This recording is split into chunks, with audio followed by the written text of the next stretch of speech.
Be ready. Start.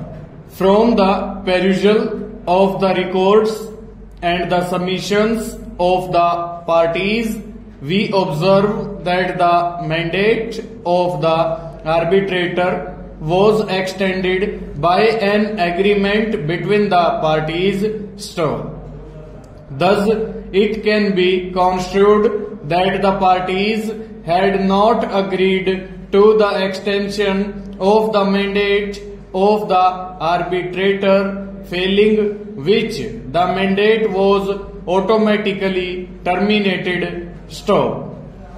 However, the contention of the appellant that the High Court had erred in not allowing the appellant to decide upon the appointment of an arbitrator pursuant to subsection bracket 2 of section 15 of the Act must be accepted.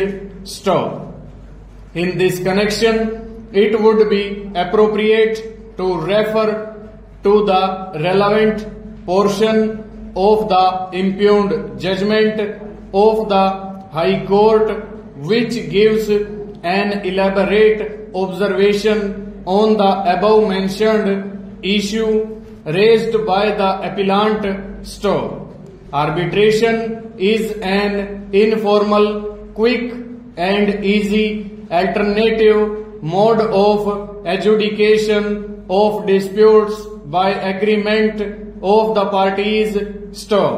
This court clause was invoked way back in May 1996 and almost 10 years have expired since then. The appointment of successive arbitrator by the chairman cum managing director of the respondent has only resulted in delay.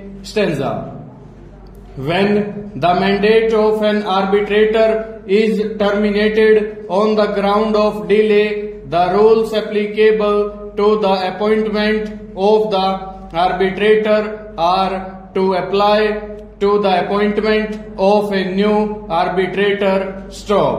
It would, however, be a mockery of justice if every time the mandate of an arbitrator was terminated or the arbitrator resigned or otherwise became unable to proceed, the parties were to start from scratch by invoking the arbitration clause.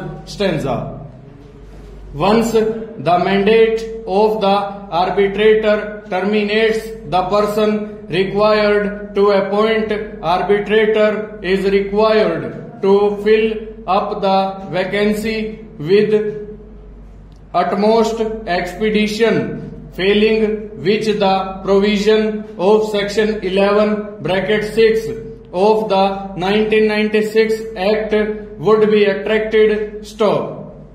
In the instant case, as per the arbitration agreement, the chairman cum managing director was required to appoint a new arbitrator in case the arbitrator became unable to continue whatever be the reason.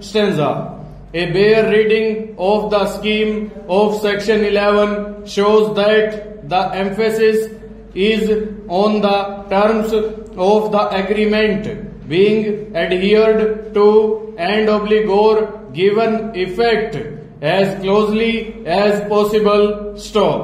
In other words, the court may ask to do what has not been done.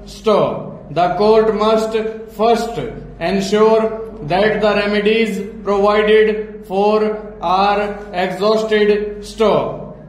It is not mandatory for the Chief Justice to appoint the arbitrator. Over.